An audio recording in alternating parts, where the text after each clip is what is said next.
எல்லாரும் வந்து உதவியாளராக இருப்பாங்க, அவர்கிட்ட நடிச்சிருப்பாங்க, இல்லை அவரை வச்சு டைரக்ட் பண்ணியிருப்பாங்க. எனக்கும் அவருக்குமானது ட்ரேட் யூனியனில் தான். தென்னிந்திய திரைப்பட எழுத்தாளர்கள் சங்கத்தில் அவர் பிரசிடென்ட், நான் வைஸ் பிரசிடென்ட். நான் வந்து மகேந்திர சாரோட அசிஸ்டண்ட். அப்படி தான் வந்து அப்புறம் வடிவங்கள் யார் படம் மூலமாக யார் கண்ணன் ஆனது. ஆனால் படைப்பாளின்ற ஒரு அமைப்புனால பாரதி ராஜாவோட அந்த அப்படி ஒரு மிகப்பெரிய ஒரு அட்டாச்மெண்ட் அது இன்னைக்கு வரைக்கும் மாறல. பாலச்சந்தர் சார் வந்து எங்கள் இயக்குனர் சங்கத்தோட தலைவராக இருந்தப்போ நான் அவர்கிட்ட அப்படி. ஆனால் பாக்யராஜ் சார் வந்து இங்கே தென்னிந்திய திரைப்பட எழுத்தாளர் சங்கத்தோட தலைவராக வந்த பிறகு நான் துணைத் தலைவராக இருந்ததுனால டோட்டலாக ஒரு 7-8 வருஷம் இந்த பந்தம் இருக்கு இல்லையா, அது வந்து கொஞ்சம் கூட மறக்க முடியாதது. அவரை பொறுத்த வரைக்கும் அவர்கிட்ட இருந்த பல அசிஸ்டண்ட்டுகளை இயக்குநர்களை உருவாக்கினாரு, நடிகர்களாக உருவாக்கினாரு. அதே மாதிரி ஒரு திரைக்கதைக்கான உத்திகள் என்னென்னு வேற வேற விதமாக எப்படி ஒரு கதையை அணுகலான்றது எல்லாமே சொல்லி கொடுத்தாரு. இதையெல்லாம் விட முக்கியமானது, பிறகு ஏழை எழுத்தாளர்களுக்கு நல்ல செய்யணுன்றதுக்காக ஒரு டிஸ்பியூட்னு வந்தால் அது எவ்வளோ பெரிய ஜாம்பவானாக இருந்தாலும் சரி, நீதி கேட்டு போராடி கோர்ட் வரைக்கும்லாம் போய் அதில் வந்து அவர் உண்மையிலேயே மிகப்பெரிய சர்வீஸ் பண்ணார். அது வந்து பல பேருக்கு, மக்களுக்கு, பொதுமக்களுக்கு கூட தெரியாது. பொதுமக்களுக்கு தெரிஞ்சுக்க வேண்டியது சோசியல் ஆக்டிவிட்டீஸில் இது முக்கியமானது. அதே மாதிரி ஏழை எழுத்தாளர்களுக்கு வந்து காப்பிரைட்ஸ் உரிமை வேணும். அதே மாதிரி வந்து டப்பிங் பண்ணால் மொழிமாற்றம் பண்ணுறப்போ, ரீமேக் பண்ணுறப்போ அதுக்கான உரிமைகள் வேணும்ன்று இப்போ இந்த இது வரைக்கும் அவர் போராடினார். சத்தியமான வார்த்தை.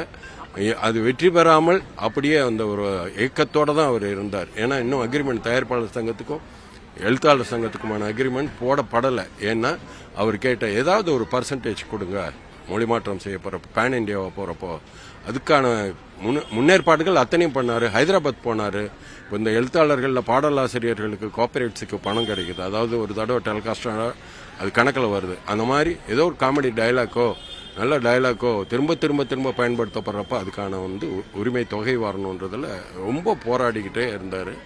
அந்த போராட்டம் இப்போது இன்னைக்கு இந்த திரைப்பட உலகத்தில் நாம் ஒரு பல ஜாம்பவான்களை இழந்துட்டு, பாலச்சந்தர், பாரதி ராஜா, மகேந்திரன் சார் என்னோட குருநாதர். அப்படியே இப்போ சமீபத்தில் நான் நெருங்கி பழகின பாரதி ராஜா சார். எனக்கு என்ன வாய்ப்பு கிடைச்சதுன்னா, பாரதி ராஜா சாரோட படங்கள் பார்த்து நம்ம காம்பவுண்ட் சுவரேறி குதிச்சு ஹாஸ்டல்லேருந்து அப்படிலாம் ஓடி வந்த காலம் போய் அவரோட நெருங்கி பழகிற வாய்ப்பு கிடைச்சது. அவரோட இணைந்து நடிக்கிற வாய்ப்பும் எனக்கு கிடைச்சது. ஈஸ்வரனில் அவரோட நினச்சேன். அதே மாதிரி என்னோட குருநாதர் மகேந்திரன் சாரோட நான் வந்து கருப்பழனியப்பன் இயக்கத்தில் நானும் சேர்ந்து நடித்தேன். இதெல்லாம் வந்து வாழ்க்கையில் மிகப்பெரிய அற்புதமான நாட்கள். பாக்யராஜ் சாரோட இருந்த நாட்கள் அப்படியே பொற்காலம். அவர் அந்த வீட்டுக்கு போனால் அவர் உபசரிக்கிற பாங்கு, எல்லாரையும் சமமாக நடத்துறது, தன்னை பெருசாகவும் தன்னை பெரிய ஆளாகவும் நினைக்காம எல்லாரோட கருத்தையும் கேட்டு பிறகு அவர் முடிவெடுக்கிறது சங்கத்தில். இதெல்லாம் அவரோட சிறப்பான குணங்கள். இன்னுமே அவரோட அந்த ஆத்மா, அவரோட சக்தி, அவருக்குன்னு ஒரு இந்த அமானுஷ்யம் அந்த நிச்சயமா இந்த பேரண்டத்தில் பிரபஞ்சத்தில் இருந்துச்சுன்னா அவரோட அந்த எண்ணங்கள் அத்தனையும் செயல்படுத்தும். தமிழ் திரைப்பட உலகம் மிக நன்றாக இருக்க அவர் நம்மோடு எப்போதும் இருப்பார் என்று நம்புவோம். அவ்வளவுதான். சார், என் பேர் சாட்டையன் சண்முக சுந்தரம், ப்ரொடக்ஷன் மேனேஜரு. நான் வந்து தமிழ் சினிமாவில் முதல்ல வேலை பார்க்கணும் அப்படின்னு சென்னைக்கு வந்தபோது பாக்யாவில் இடம் கொடுத்து எனக்கு வேலை கொடுத்தது வந்து பாக்யராஜ் சார். ஏன்னா என்ன மாதிரி பல பேரை உருவாக்குனது அவர். எல்லாரும் வந்து தமிழ் சினிமாவில் நினச்சிக்கிட்டு இருக்காங்க அவர் பார்த்திபன் சார், பாண்டியராஜன் சார் இவரை தான் உருவாக்கியிருக்காருன்னு எல்லாரும் நினச்சிட்டு இருக்காங்க.